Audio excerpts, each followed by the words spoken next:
Bem, pode tomar seus lugares. Good morning, everybody. Please take your seat. Good morning, who is online also today. It's a great pleasure to have this seminar today. And now we will start our seminar. And I want to ask Professor Zorovich, our International Relations course, to start our meeting.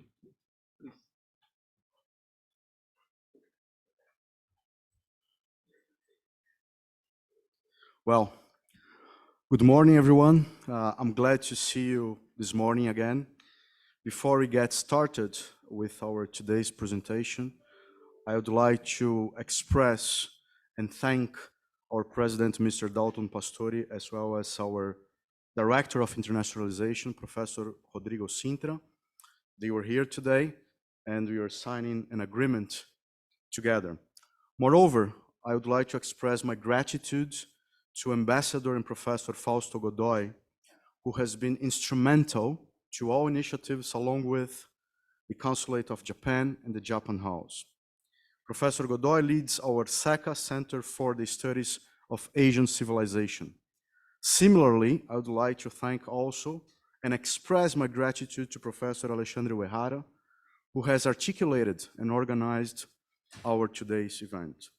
Professor Uehara, as you may know, leads the CBENI and ENA Center for Asian and Business Studies in partnership with Professor Hannah Kim. I also would like to thank the presence of our colleagues from the Design Undergraduate Program here in São Paulo, Professor Mara Marta Roberto, coordinator of the academic program, as well as Professor Marcelo Montori. Thank you for being here as well. It's a great pleasure and honor for ESPM to receive the General Consul of Japan in São Paulo, Mr. Kuana Ryosuke. Thank you so much for being here. Thank you so much for supporting our projects and initiatives together. The same way, I extend my gratitude to Mr. Eric Klug. Mr. Klug is the president of the Japan House. Well, regarding today's agenda, our guest is Masachika Suzuki, Professor of Graduate School of Global Environmental Studies at Sophia University. The area of his interests includes clean energy technology innovation and development, sustainable finance and banking, as well as sustainable tourism and community development. He received his PhD from Erasmus Universiteit Rotterdam in the Netherlands and Master of Arts from both Columbia University in the United States and Keio University in Japan. Apart from the academic career, he has worked and has many experiences in the field of environmental and energy consultancy. The positions include senior analyst at Mitsubishi Securities in Tokyo and Innovest Strategic Value Advisors in New York, as well as consultant positions at the United Nations headquarters, mainly United Nations Framework Convention on Climate Change and Institute for Advanced Studies of Sustainability. In my view, he will address a strategic subject as the sustainability topic has been discussed locally, regionally, and globally, including the United Nations Sustainable Development Goals, as well as the ESG agenda, environmental, social, and governance. These issues impact today's society, supply chain management, corporate diplomacy, as well as governments and all stakeholders involved. Having said that, I will ask Professor Uehara to come here. The floor is yours, and thank you so much for being here. Professor Uehara, thank you.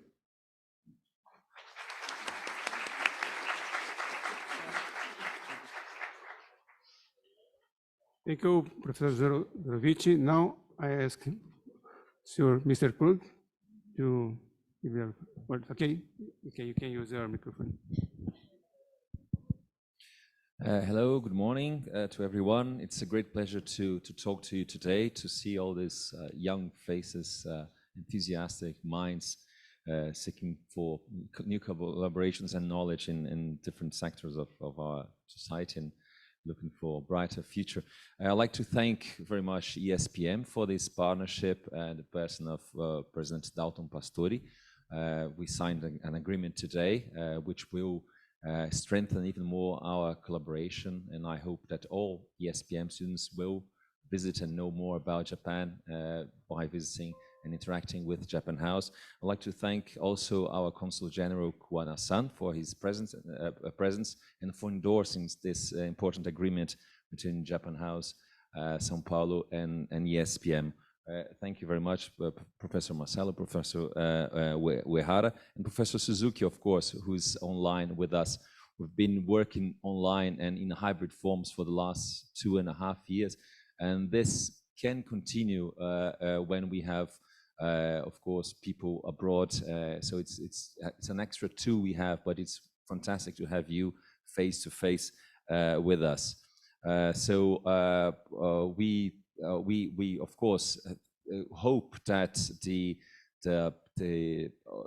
sustainable development goals will be as important in the 21st century as the human rights declaration were in the 20th century. So despite all the crises we go through, either pandemic or wars, that we can focus on being a better and more sustainable future. And of course, Japan House is committed to the goals, of course, and we in various guises, and we hope to see you all there in the future in our events, and we hope you have a great event today. We'd like to thank, in addition to Professors Uehara and Professor Zorovich, President Dalton Pastori and Consul Kuwana-san, Professor Silmara Boihaigian, Professor Mara Roberto, Professor Marcelo Montori, and of course, Ambassador Fausto Godoy, who's a friend of ours for quite some time and has been working, connecting Japan and Brazil for decades already. So it's a great pleasure to be here, and thank you for your presence, and we hope you have a great event.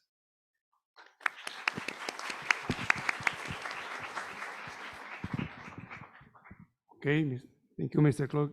Now, pass the word for our Consul, Kuhana, please.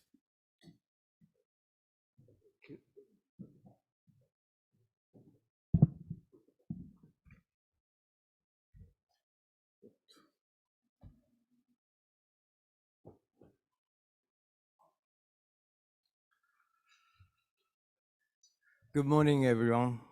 I'm Ryosuke Kuwana, Consul General of Japan in São Paulo. Today, I'm very happy to be here to co-host this webinar on the policy related to the global warming at ESPM, one of the most prestigious educational institutions here in Brazil, inviting Professor Suzuki, a Japanese expert in this field. I'd like to express my gratitude to the Ambassador Godoy, as well as Professor Zorovich, Professor Uehara, and all the people involved in the ESPN, and of course to the Professor Suzuki for making this webinar possible. My thanks also goes to the Eric-san, the Japan House São Paulo, for co-organizing this important event. Japan and Brazil enjoy excellent bilateral relationship. We have a quite big Japanese community here in Brazil, which is the largest outside Japan. Our economies are complementary to each other. Brazil has a large territory with a vast fertile lands and rich natural resources, while Japan has rather limited land and natural resources, but we have advanced technology, capital, and high-profile human resources. Our country have developed a close partnership. There are many successful examples of it, such as the development of the Cerrado in the agricultural sector and Uzi Minas in the steel industry sector. Japan and Brazil are also the strategic partners sharing fundamental values such as democracy, rule of law, human rights, free trade, and market economy. And we are collaborating quite closely in the international forum, such as the United Nations and the WTO, the World Trade Organization. Although Brazil is sometimes criticized for its environmental issues, there is no doubt that the country is making a significant contribution to the world in terms of the environment with its Amazon forest, which is the lung of the earth, as well as its high potential in renewable energies, with up to 80% of its electricity generated by the hydroelectric plants. And I should also mention the great efforts for the decarbonization of mobility using ethanol and other biofuel, including the second generation ethanol, which does not compete with the production of food. Japan and Brazil are already cooperating in this area, such as the satellite monitoring to conserve the Amazon forest. I am pretty sure that we have great potential for more and more cooperation.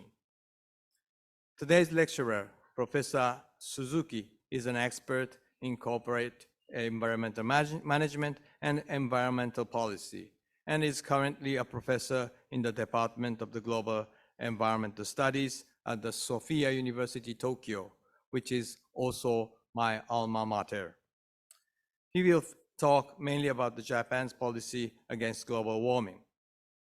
We hope that this lecture will help deepening the mutual understanding between Japan and Brazil on this matter, as well as our cooperation toward the achievement of the SDGs. I hope you have a fruitful webinar. Thank you very much for your attention. Thank you.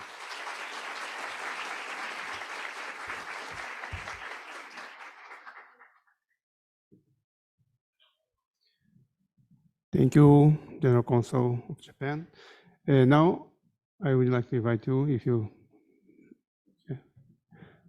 they have other appointments now. Okay, it's too high to me. And now I have a pleasure to invite Professor Masachika Suzuki to bring us with his lecture. Before that, I want to say that people who want here in Portuguese, we have translation, but you have to register in Zoom, and who is online, you can click in the interpretation, you can hear in Portuguese there, or who is here also in the auditorium. We have many people here now. If you want to hear in Portuguese, you can also use this service of translation, okay? And I also want to say that I was Sophia University student for my PhD also, then we are colleagues of university as the General Consul. Thank you, Professor Masachika, and the floor is yours. Thank you very much. Thank you very much. Thank you very much for your kind introductions. Bon dia, good morning. Ohayou gozaimasu. My name is Masa Suzuki, and I'm from Sophia University in Tokyo. It's a great pleasure and it's a privilege to be part of the seminar today. Before I start, please let me thank ESPM, Professor Zorovich and Professor Uehara for this event, as well as Mr. Kruk. And also I'd like to thank Japanese Consulate, Consul General, Mr. Kuwana, and also Ms. Ozutsumi, who organized who helped to organize this event. Thank you so much. So let me start with my presentation. I'd like to share my screen.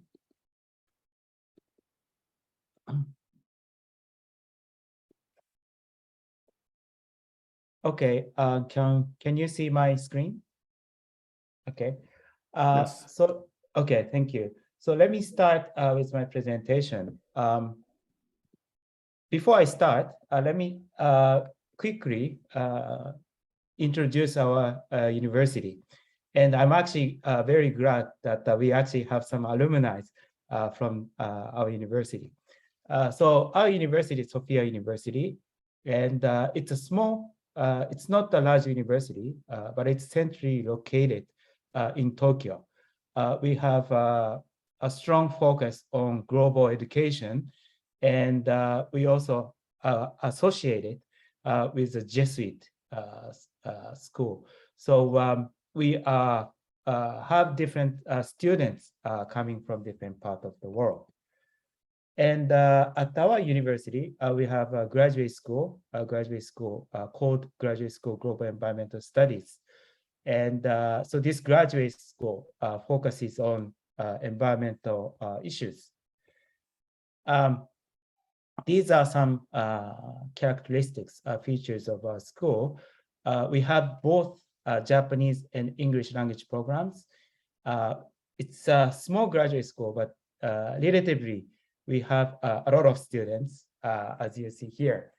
We have about 180, we have over 180 students in a master's and PhD program coming from different parts of the world, including Central America and Latin America, South America. We have, therefore, we have quite diverse program. And we also have students who have full-time job working in Tokyo. And we have faculty members, and we almost half of faculty members have how can I say, overseas origin. So we have mix of Japanese and non-Japanese faculty members. And since we deal with environmental issues, we think that just being in the classroom is not good enough. We try to take students to different fields in Japan and also outside of Japan. So here are some pictures. We took students to locations near Tokyo. You see Mount Fuji behind in this photo. We take students to different locations. This is a seminar that we organize at the temple. We take students to the forest. Our forest is not as big as Amazon forest, but we have 4 seasons, and there are different forests, different types of forests in Japan. And also we have the ocean. We have the access to the Pacific Ocean. And if you go to the south, we have very beautiful tropical ocean with beautiful coral reef. So we take students to different locations. And let me, as for myself, I am specialized in the business environment, environmental management. We have faculties with the more like engineering background. So we have different faculties. And I know that your school, ESPN, is very prestigious in marketing and international relations. And as for myself, I teach environmental management, but I actually have quite a lot of students who are approaching environmental issues from marketing and also finance as well. So these are questions that I prepared today. And I think I like to talk environmental issues rather from broad perspective. And I hope this is going to be a good opportunity to think about the environmental issues or sustainable development issues together. So the first question is, what kind of the world we're going to live in 2030 and 2050? This is actually a very good question, I think, for you and for myself, because in 10 years, in 20 years, we can see significant changes that can actually have a direct impact to your life. Some of you might be looking for a job after graduation, and the job environment or business can change quite dramatically in 10 years. That's what I experienced myself. Just thinking about, what kind of a world that I lived around your age, early 20s. I may look young in this video, but I'm not as young as you think. And so this is about 20 some years ago. The things have changed. I actually surprised myself. For example, when I was around your age, when I was a university student, I didn't have any SNS or even I didn't have emails, no smartphones, no cell phones. So it's a quite different world. So the question is, how did I communicate with my friend? For example, let's say if you become late for to meet your friend at the train station, now you can just send a message through SNS and say, I'm getting late. But my time, I have to leave a note on the board at the train station, tell my students I'm getting late. So that was kind of the world that I lived 20, almost 30 years ago. Didn't have electronic dictionary. So when I was a student, I had to carry a paper, thick paper dictionary around campus. Well, in fact, that no one actually uses electronic dictionary anymore because, when you have some words or vocabulary that you don't know, you can just Google it. So that's the difference. When I look at the world, it was actually towards the end of the Cold War. So the nuclear threat was a major threat. And, we witnessed the fall of the Berlin Wall in 1989 or 1990. That time, there was no serious terrorism threats. And, when we talk about environmental issues, there was no serious discussion on climate change.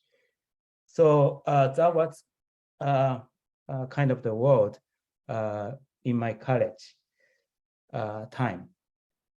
In this,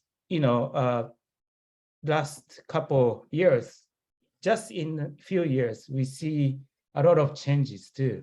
For example, we had this COVID. In a way, due to COVID, we have this opportunity that I speak to you in this form. And also we have the, crisis in Ukraine, and we couldn't expect that this is happening a year ago. But because of what is happening in Ukraine, we have, serious issues, not just the war itself, but also energy too. So my point here is things can change quite, dramatically. It's not just about the situations in the world, but also business as well. When we look at the history, technologies have changed over time. We have changes of the technology, progress in innovation. One of the significant changes is aviation. So if you want to fly from São Paulo to Tokyo, now you can fly and arrive in Tokyo probably in 24 hours. But when we think about, let's say, 100 or 200 years ago, we have to travel by ship. So it probably took about months or, over a month, go through the ocean. So the aviation is kind of a technology that has direct impact to our life. And not just aviation, but different types of technologies, innovations have made our life differently over time. This is the chart that shows the diffusion rate of different technologies. So we have automobiles, just TV, refrigerator, things like that. These technologies or these products or devices have diffused among households quite dramatically over time. So my point here is that technologies can change over time, and our life can change over time dramatically as well. As for renewable energy, 10 years ago, 15 years ago, we didn't think that, for example, wind could be a major source of renewable energy. And this chart shows how wind turbines have increased, have developed in 20 years. So we see progress. We see like the size of the wind turbines, wind blades have become larger and larger just in 20 years. Now we can see that the wind could be a major source of renewable energy. And on the other hand, we have a serious threat to our environment. As you know, we have global warming or climate change. This summer particularly, we see very irregular weather patterns and consequences of the pattern weathers in Europe, in Asia, perhaps in South America as well. In order to deal with climate change, there is an organization called IPCC, Intergovernmental Panel on Climate Change.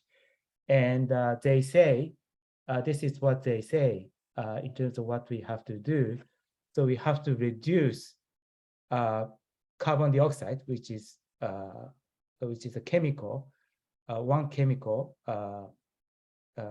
it's a greenhouse gas emission. We have to reduce greenhouse gas emissions by 45% by 2030. So a lot of countries, most countries in the world are kind of aiming towards this direction. Okay, so this is a simple equation that I want to introduce. This is so-called Kaya identity. And if you want to know more about it, you can look it up and you can find this expression easily online.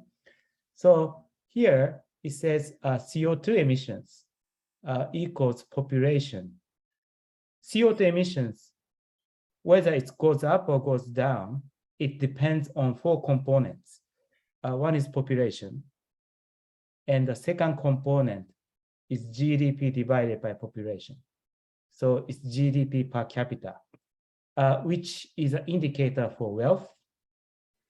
And the third component is energy divided by GDP. And this is about how much energy you consume per GDP. So if I put it simply, it's energy efficiency. And the last one is CO2 emissions over energy. So this is about how much CO2 is produced or consumed per energy productions or consumption. So this is about the proportions of renewable or non-renewable sources. So in order to deal with climate change, we only, according to this expression, we only have 4 components: population, wealth, energy efficiency, and renewable energy. And as you know, as we know, the population is still increasing on a global scale. And as for wealth, on a global scale, we are getting wealthier, which is a good thing because we have people in different demographic scale, but we have people in different part of the world, and these people are getting wealthier and improving their life, quality of life. So increasing wealth is a good, generally speaking, it's a very good thing. So what can we do in order to reduce CO2 emissions? Population is increasing, wealth is increasing. What we can do is to improve energy efficiency and introduce more renewable energies. So it means that we have to introduce new technologies. So when I say new technology, it may sound more like a message to engineering student, but in fact, it's not just about hard technologies, but also business models, new business models. For example, for sharing economy, these new business models are very important for our generation or for your generations to think about in order to cope with climate change. So this, I need to go quickly a little bit. We have, population increasing. When population increases, we have impacts on the Earth in different ways. And this is the increase of the wealth. GDP per capita is increasing. And so IPCC says that we have to reduce greenhouse gas emissions or CO2 emissions quite dramatically in the incoming 10 years or incoming 20 or 30 years. So what can we do? What kind of technologies we can introduce? First of all, we can introduce renewable energies like wind. This is a picture that I took in rural part of China. This is a pictures of PV, photovoltaics, solar panels. When I visited the rural side of China, I saw this technology. When we have small class, I ask students, what is this? This is simple technology. This woman is using the, this is solar panel and changing the direction, and so that the water in this pot can be heated and boiled, because that she's using underground water in this region, and this underground water may contain bacteria or E. coli. This is a simple technology, but for the people in the rural area, this could be a very important technology for their quality of life. On the other hand, we have this kind of technology, which may look actually similar to this one, but this is so-called solar thermal technology, and this is a technology which can generate electricity in a quite big scale. So these two look kind of similar, but this is technology that still needs some innovation, but we need this kind of big technology to cope with climate change. So my point here is that we have different technologies. We have small technologies, which may bring good social benefits to the people in a rural area in Brazil. But we also, if we think seriously about reducing greenhouse gas emissions in coming years, we have to think about big technologies like solar thermal technologies that I showed you. But also, we also need CCS, carbon capture and storage technologies to install, to put the carbons underground. Smart grid, this is technology that we have a specific focus in Japan. So we need these technologies as well to cope with the climate change. And so we have, in Japan and Brazil, we have urban areas, but we also have rural and remote areas. In rural and remote areas, people may not be as rich as people in urban area, and they may be there may be a lot of rooms to improve their quality of life.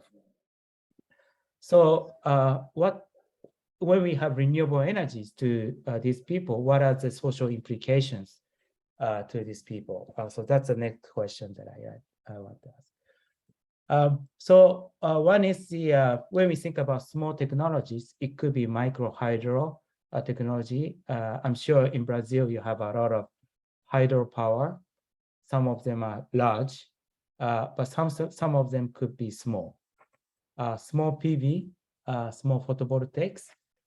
In some areas, people may be still using cooking stove, which may cause some troubles with the air, indoor air quality. So we have these technologies or devices. It's a small, it may not be high technologies, but if you have good technologies, small good technology, it may improve people's life. So in another word, in the context of SDGs, we have group goal 7, which is about clean energy. And we also have a goal on clean energy. So when in a process of meeting these goals, we may actually help to meet other goals as well. So this is so-called the interactions or interlinkages among SDG goals. This is one of the focus in research in different parts of the world. We have different policy discussions. We also have different research initiatives going on to explore the interlinkages among SDG goals. It's not necessarily positive interactions. It could be a negative interactions because, for example, if you install large-scale solar panels by cutting trees or removing soil from the mountain, it may harm the environment. It may cause a disruption to biodiversity, or it may enhance the risk of a landslide. So these are negative interactions between renewable energy and the other SDG issues. Last month, we had a big global conference on climate change and the SDGs at the United Nations University. We have headquarters in Tokyo, and we discussed how we can deal with climate change and the SDG at the same time. In a local environment, if you just install simple solar panels, in the case of picture on the right side, it's a simple solar lantern. It may help to improve the quality of life of the people in the rural side. So in this case, we see solar lantern with people, and they are gathering to study at night. And the picture at the bottom is in a work environment. So if you have a small light next to where they work, it may improve their working condition. It may be better for their eyes. We can think about good benefits to the medical facility too, if they have independent, separate electricity source. So these are the issues. If you look at like Africa and Asia, there are still people who are, spending time to collect the biomass, who are spending, 3 hours or 4 hours just to collect the, traditional biomass, wood chips. So if you have a renewable energy, it may help to reduce their time to collect the biomass and improve their life as well. So we can think about positive interactions between introductions of renewable energy and social and economic conditions of the people in a rural area. So we have different research initiatives taking place. And if you're interested, this is actually I think this is quite exciting areas of research in the future too. And if you are in business, especially if you're studying, let's say, business strategies, marketing, you might have heard about this concept, creating shared values. This is a concept that was proposed by Professor Michael Porter at Harvard Business School. So he proposes a business model that brings both values, social values and business values. If the business model is only about money, it's only about business values, not social values. If it's only about social values, it's more about the voluntary or philanthropic operations. No profits are concerned in this case. So we need kind of business model like CSP business model.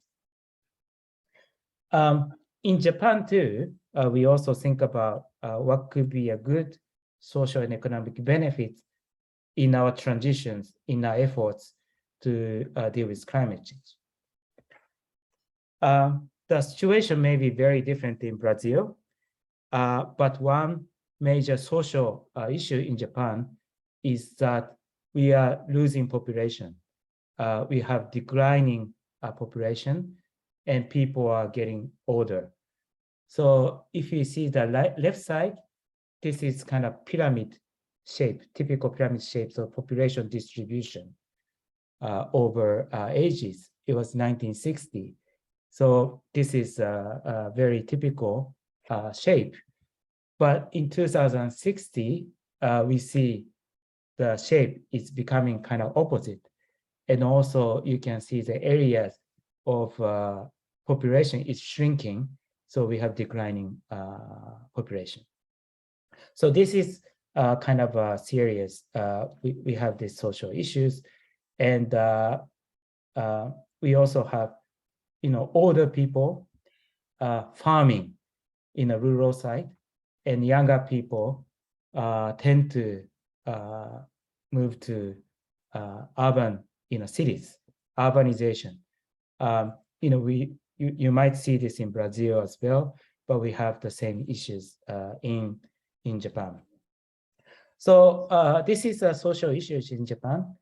And in this time, we also deal with climate change. Our target is to reduce greenhouse gas emissions by 46% by 2030 in the next 8 years. So that's very ambitious target.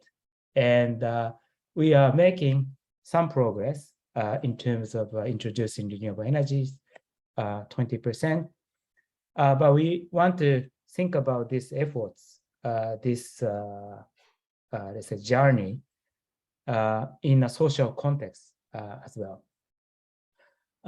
So as I said, we have social issues in the rural side, but also in the last couple years, because of the COVID, people started to realize, including myself, that we don't have to live in a city.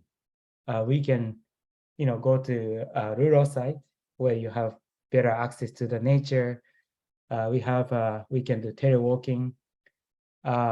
This is a word, I think it's a Japanese English. It's called workation. It's a combination of work and vacation. So we have younger people who are attracted to living in a rural site as well. The rural site area, it may have better quality of life or well-being.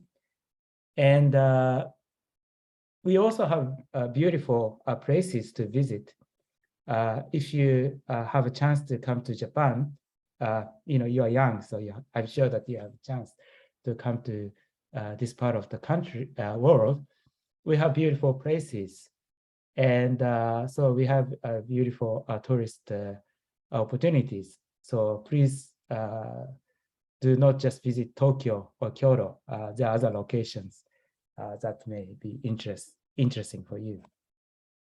So we have different renewable initiatives in the rural sites. It's hydro, mini hydro, This is geothermal project.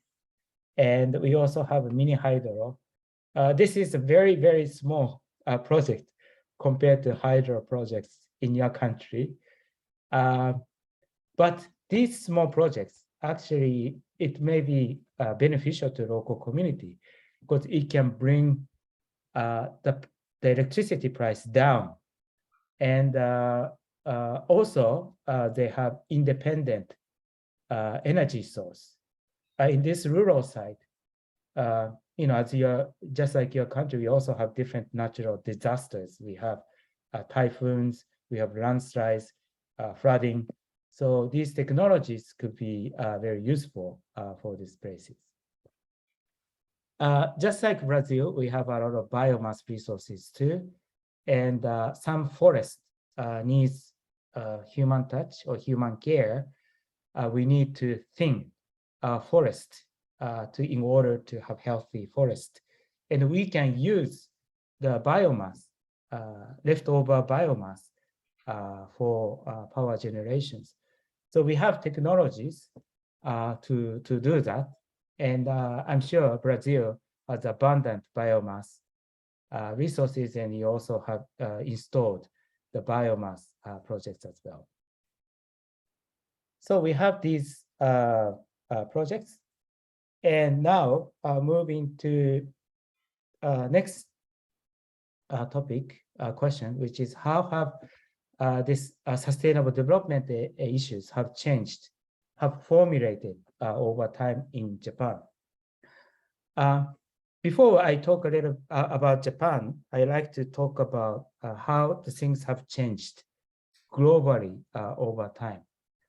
The most important event in history of environmental, let's say, negotiation have took place in Brazil. That was 1992, as you may know, Rio conference. It's so-called the Earth Summit. So in terms of the efforts to deal with global issues, a lot of things have happened after this, because of this conference. We have separate negotiations on climate change, desertification, starting from this conference. So 1992, Rio conference was a very big event. It's still biggest global event to deal with global climate, global environmental issues. In 1997, we have Kyoto Protocol, the first international agreement to work on climate change. We now have a new agreement called Paris Agreement, which was signed in 2015. One of the topic today is ESG. In 1990s, it was so-called SRI, so it's social responsible investment. In 1990s, SRI was not as complicated as now. It was more about ethical investment, meaning that there are investors who are interested in particular companies, who are not interested in investing particular companies. For example, companies that are involved in gambling, or companies that are producing weapons, or companies that does animal testing, or companies that does, alcohol, food and beverage companies. So these investment schemes are set up for specific investors with a specific investment interest. So that was 1990s. It was so-called SRI, social responsible investment. And 2000, 2014, in these 15 years, we have the integrations of environmental issues in financial area started to be more sophisticated. So we have GRI, it's a global reporting initiatives. And we have CDP, this is Carbon Disclosure Project. So we have pressure to the companies to disclose or to report their environmental initiatives if you are interested, if you Google, if you search these terms, you can find a lot of information. And as for the ESG or ESRI, it's a positive screening, meaning that the investors screen or chooses companies that are proactive, that are progressive in environmental issues. So we have a shift from negative screenings to positive screenings. So negative meaning that I don't want to invest in this company because of animal testing. I don't want to invest this company because of the involvement in the racial discrimination. But rather, we have a screening, say like, oh, this company is good, has a good environmental initiative. So I'm going to include this company into my investment portfolio. So we have that kind of changes. And also we have a first issuance of green bond in Sweden. And now we have a lot of issuances of green bonds in different parts of the world. And between 2000 and 2015, we have MDGs, Millennium Development Goals, which became, as we know, SDGs, Sustainable Development Goals. And in a study of business, we have Professor Porter proposing CSPs, and we also have Professor Paraharat proposing BOP, which is based off the pyramid-based business models. And we also have discussions on technology transfer from developed country to developing countries. What kind of technologies can be transferred? What kind of technology would be appropriate to transfer? And now we have different, these are the updates of what we have now. So we have SDGs, we have Paris Agreement, and now we have Green Climate Fund, a specific fund to invest into climate change mitigation and adaptation. And we have ESG investing is becoming mainstream. It's not just about one specific type of investors, but we becoming main investors started to look into more companies' environmental and social initiatives. And now we have a increased concern towards so-called stranded assets. So meaning that if we invest into coal fossil fuels, let's say coal-fired power plants, or anything related to fossil fuel, that could be the risk in the future for the investment. And so we have these developments. In Japan, there are different progress. One progress is the third point, GPIF. This is a government pension fund. They announced that they're going to consider ESG in their investment for the pension fund management. So this is a quite significant announcement. Other investors started to look into ESG more seriously. And the next point is shift from low carbon to decarbonization or carbon neutrality. In the 2010s, we talked about lowering carbon emissions, but now we have more a dramatic shift. We have to remove carbon or greenhouse gas emissions.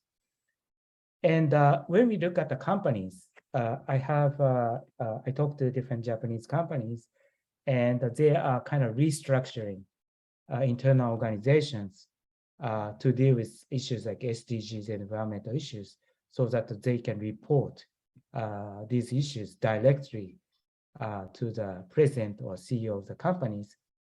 And some companies started to integrate these issues in performance evaluations in human resource. So this is I only have 1 or 2 more slides, and so I can go quickly. One change is, as we know, is the crisis in Ukraine. In 2010, I think our discussion is more like globalization. Now the world is global and the market is connected through global supply chain. And because of crisis in Ukraine, we kind of started to think, is this really the case? Is this really a way forward? Because if the energy is supplied in the global supply chain, we always have a risk. And energy may be better that some part of energy is produced and consumed locally. So the crisis in Ukraine has a very big impact in the energy and environmental field too. So the question now is, well, when we think about sustainability issues, which one is better? Is it better to conduct locally or globally? In my view, I just come to the conclusion, I think we need both. We need both local and global initiatives. I think if we have more independent renewable energies, we can produce energy locally and we can consume energy locally, which may help for the local community to be energy independent, or it may increase their resistance to natural disaster when the electricity is stopped from the central grid electricity, the power company. So in a way, energy, we should make our efforts to generate electricity locally. In the case of Brazil, in a way that you already have this, because the large proportions of energy comes from the hydro in your country. But in the case of Japan, in the case of a lot of European countries, we are still very dependent on energy from overseas. So we have this point of discussion. On the other hand, our market, international market is global. And we have a lot of business transactions, and we have a lot of imports and exports bilaterally between Brazil and Japan as well. And I think climate change or environmental issue is a global issue. And it's not the issue that one country can solve by itself. So we need international cooperation. The global supply chain, we already have global supply chain, but we have to deal with social and environmental issues through the global supply chain. These are some of the examples. I think one example is a diamond we have conflict diamond, blood diamond in Africa in 1990s. And we also have palm oil from Malaysia, Indonesia, and I think Brazil also has some palm oil plantation as well, which palm oil is something that we use every day without noticing it, because it may be in a soap bar, it could be in your snack.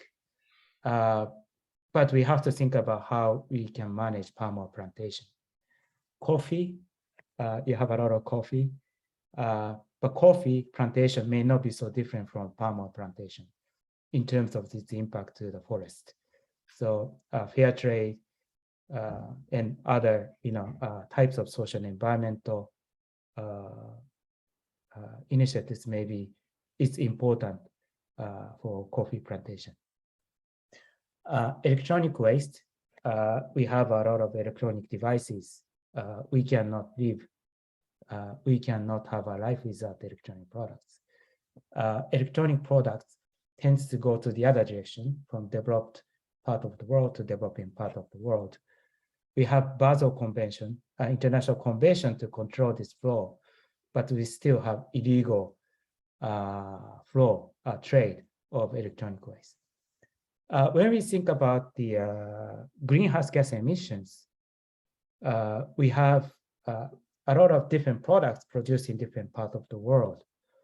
So we have to think about, where the products are produced and how the products are disposed in another country.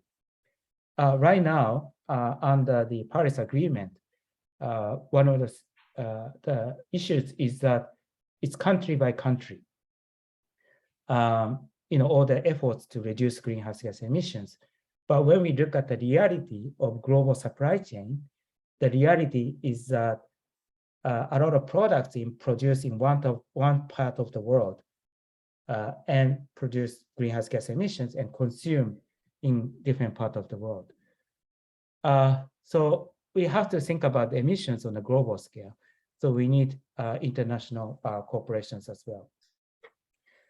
Between Brazil and Japan, I hope we are going to have more corporations.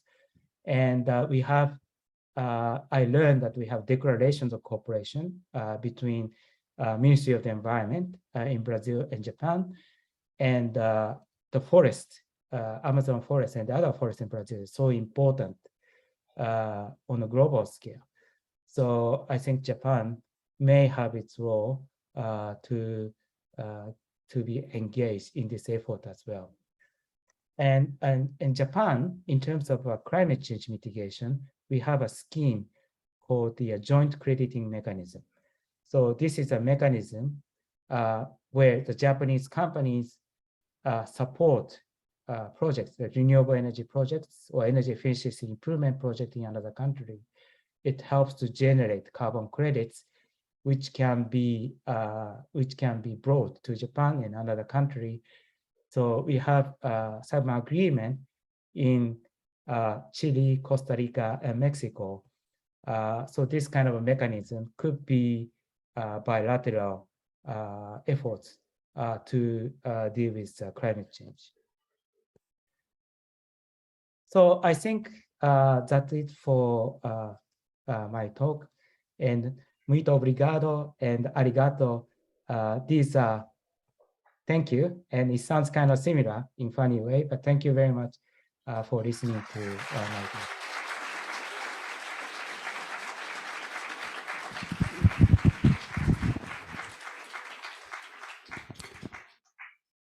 Thank you very much, Professor Suzuki, for your lecture. Now we have some questions from our audience. I transmit to you.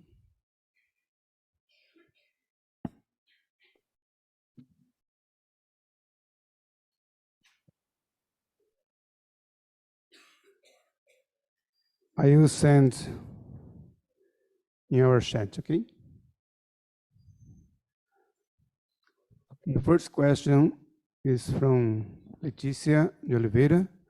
We see that Japan has a great development in sustainable energy.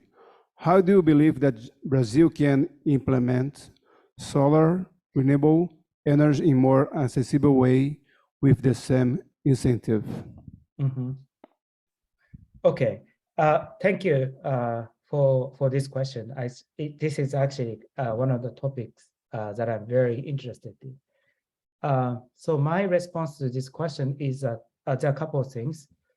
One is that the price of the PV solar panels has decreased quite significantly in Japan and in different parts of the world. So it's so-called there's a term called grid parity. Maybe I'll put it grid parity. So it's about the price of the renewable energy, how it's getting closer to the price of electricity from another source, a fossil fuel source. So the price of the electricity generated from solar has decreased quite significantly. So that's one thing, it's becoming more accessible. And another is that there is the incentive schemes, so-called FIT. FIT is a feed-in tariff. program. That is incentive schemes introduced in different part of the world. So it's an investment scheme for the solar power producers to sell electricity at a higher price, higher than fossil fuels. So they have an incentive to install and generate electricity from solar panels at a higher price. If you look up FIT, feed-in tariff, I'm sure you can find a lot of information on that. The last one, which I want to emphasize, is that, as I said, solar panels could have both impacts, positive impacts and negative impacts. Negative impact is that if you install big, mega solar on the ground, it can destroy the forest. That's not really a good thing. My recommendation is rooftop PV. So meaning to put solar panels on the roof in the apartments or commercial buildings or complex, because usually rooftop are not utilized. There are some refrigerations and heating devices, but there are space to install solar devices as well. So we can start with solar. We can start with a rooftop among commercial buildings and among individual houses as well. And then there's also in Japan, we also have so-called solar sharing, meaning that we put solar devices over the farmland so that we can grow fruits and vegetables that do not need direct solar exposure, that do not need strong solar exposure. So we have a solar sharing initiatives in a farmland as well. This could be also very interesting. Is it okay? Did I answer your question? Thank you. Yeah. Next question is also from Leticia Oliveira. In how long does Japan plan to eliminate or reduce the use of nuclear energy? Mm-hmm. This is actually a good question too. We have quite significant changes in terms of policy in the last couple of months. Well, let me just get back a little bit. So 2011, we have earthquake. We have major earthquake. I'm sure that you've seen some dramatic scenes, tsunami and the nuclear power facilities in Fukushima were destroyed. So because of this incident, nuclear power facilities have shut down. And it's not just about Japan, but also it has some, impact in Europe as well. So up to 2011, we utilized nuclear as a major source of electricity generation. After 2011, we shut down nuclear power facilities. But recently, because of the crisis in Ukraine, we need more energy. Natural gas is limited to import from overseas. If you burn coal, we have limited capacity, but also it generates. If you burn coal, we generate greenhouse gas emissions.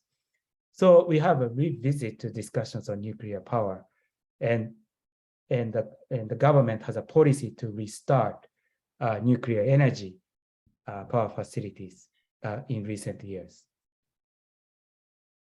in coming years. Thank you. Okay. Yeah. The next question is from Gabriel. Will Brazil be able to develop a healthy relationship between the parties in the agriculture sector, the same way Japan have been doing for decades? Okay, healthy relationship. I think, I'm not sure if Japan has a healthy relationship with farmers. as I said, we have serious social issues where that the farmers are getting old. We have a lot of abundant, rice field. We have a lot of abundant farmlands because of the, declining population and because of the aging society, aging population in a rural side. But as for the environmental issues, we have actually quite interesting initiatives. For example, I cannot write it in a chat, but we have areas called the Sado Island, Sado, SADO. We also have it's a big island in the north, and we also have a area Toyooka. They have a very specific migratory birds in the area, and the farmers in the area decided to abandon to use of a specific pesticides so that they can attract more insects, worms, so that these birds can, eat these insects. So we have a lot of interesting cases, and if you're interested, I think you can find the information on internet. And as for the global supply chain, I think one of the key issues, I think I show you the chart with different chains, is a labeling schemes, certification schemes, environmental labelings. For example, like organic labeling, fair trade labelings. We have different labelings for coffee grown under the shade, maybe. So we have labeling schemes. This could be effective to think about social and environmental issues in a global supply chain. But at the same time, in a marketing, if you have a marketing, if you are in a marketing area, the question is, when you go to Starbucks, when you go to coffee shop, do you really look at these labels? Do you really look at fair trade labels or organic labels when you have a cup of coffee? A lot of people, maybe including myself, may not pay too much attention to these labels. So the question is, how can we utilize, how can we make these labels more effective so that the consumers pay more attention to the labels? So there are, I think, a lot of different interesting discussions when we think about the global agricultural issues. Okay, thank you. The next question is from Julia Ruiz. Today we have a change of perspective when it comes to use of clear energy.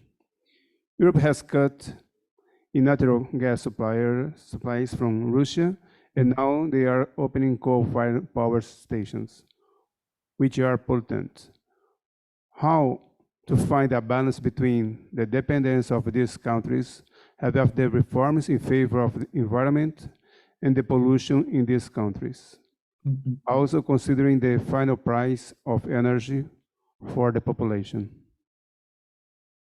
Yeah, this is a good question. And, this is probably the question I cannot answer very well. And this is a very important question. It's a challenge for everyone. I think, especially this summer, we see a lot of a crisis. So the balance between fossil fuel burning and the balance between fossil fuel, coal fire, and efforts to climate change. I think we have to find alternative power source to generate electricity, and it's not just one technology. It's going to be a combination of different technologies, as I showed you. It could be a combination of solar, wind, and solar thermal. And now we have discussions of using hydrogen and ammonia, and also I think as Consul General talked about biofuel. You have a lot of bio resources in Brazil, so biofuel is a very important source. So I think we need these kind of combinations of different, we have to try different efforts. It's not just one single technology that can replace coal-fired power plants. We have to do it rather quickly because as we may start to witness some consequences of climate change. Okay, thank you. Mm. Next question is from Julia Nascimento.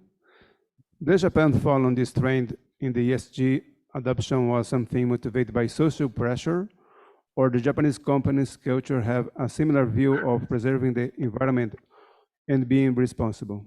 Mm-hmm. That's a very good question, and I cannot answer very well. Why do the Japanese company care about the SDGs? I think there are different reasons, but one reason is that, as I showed you now in a slide, that social investment, ESG, is becoming a mainstream investment. Companies care about what the investors think, in equity investment. So I think companies are looking at the investors, and investors think that social and environmental issues are very important. And if you are not dealing with it, that could be the investment risk as well. On the other hand, I think that the way the Japanese company address SDGs, it's becoming a little bit too much. There's a term called the greenwashing or SDG washing. So the company, they say whatever they want to say. They don't want to say what they don't want to say. So the consumers have to be a little bit careful about what companies say. We have to be careful not being greenwashed or SDG washed. So I have students who are doing green marketing, and I ask students, what is the difference between green marketing and greenwashing? But that's something that we have to think about as well. Okay.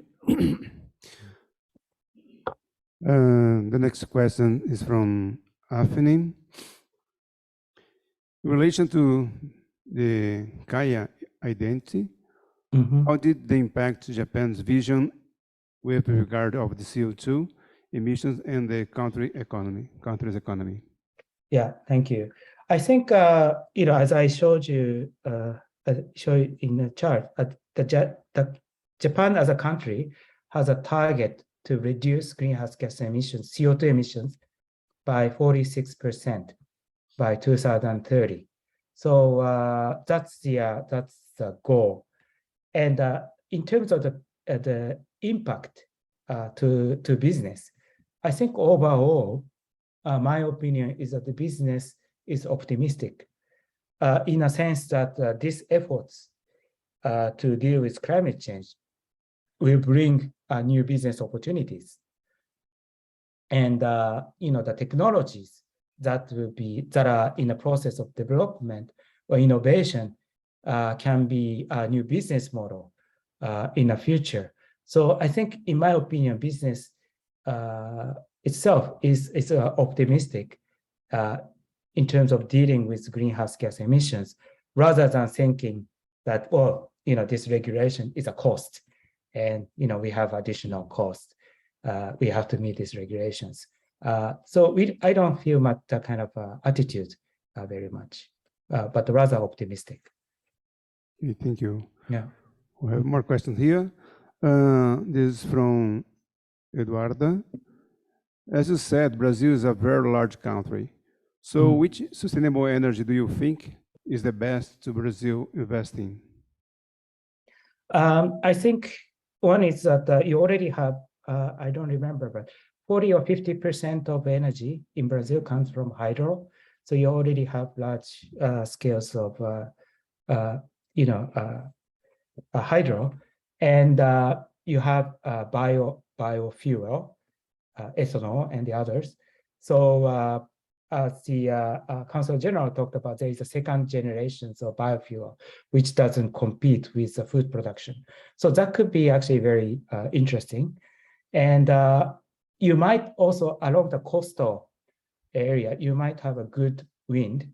So in that case, you can think about offshore or onshore wind farms, wind power generations. And of course, I think solar, especially on a rooftop among commercial buildings and individual houses, could be very good. But also in a rural side areas, the small scale PV or small scale renewable devices could be useful, especially thinking about the quality of life of the people in a remote area. Okay, thank you. Your time is finished, but we have a last question here. If you don't matter, he will do in Japanese. It's okay for you? Yes, okay, yes.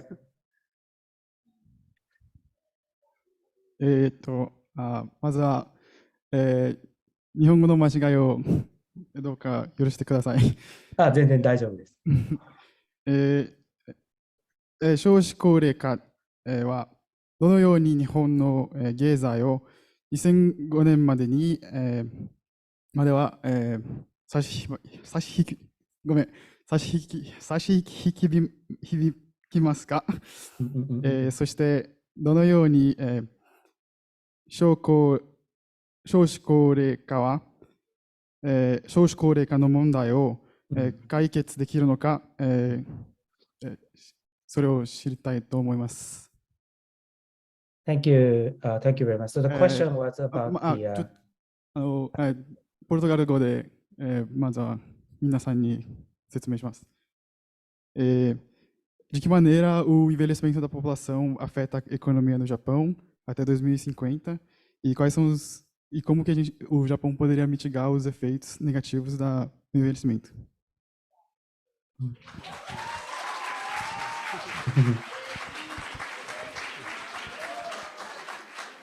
Okay, can I answer the question? Yes, please. Okay. I think that it may not be directly related to environmental issues, but this is my opinion. My opinion is that in that sense that Brazil is much far advanced than Japan in terms of diversity. As you mentioned, that the major social issues of Japan is a declining population, aging society. In Japan, if you compare to a country like Brazil or the US, other countries, it's still very, how can I say, Japanese dominant. The country is not open, has not been open to immigrations from other countries. So I think we have to, in my opinion, we need to open up a country so that we have people from different parts of the world.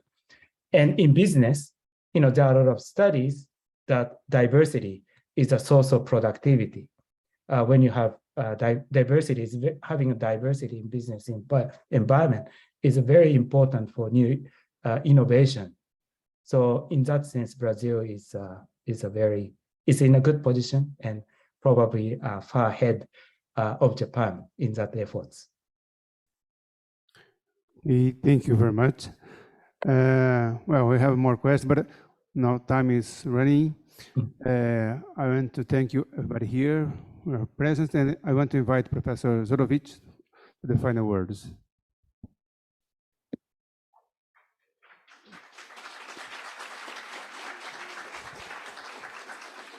Thank you so much, Professor Suzuki, for your insights. It's a deep subject. We need to study and learn a lot from you as well. Thank you so much for the colleagues, professors here, my colleagues, students, and there is a final word from our student here. 鈴木先生、夜遅く時間をここにいられたことは、感謝いたします。お疲れ様でした。以上です。Suzuki Sensei, gostaria de agradecer a sua presença nesse horário tarde para você, né? E muito obrigado por comparecer. É isso. Pessoal, obrigado. A gente sabe que é um tema profundo, né? Mas fica na agenda, super importante para nós. Então, eu queria agradecer a todos os colegas aqui, professor Uehara, Fausto, todos os colegas que vieram. E é uma agenda para a gente olhar com muito cuidado nas relações internacionais, no mundo empresarial. So, Professor Suzuki, once again, thank you so much. We keep in touch, okay?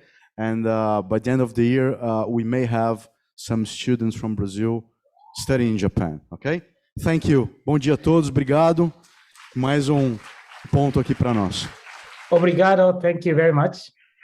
Okay, thank you very much. どうもありがとうございました。どうもありがとうございます。Valeu.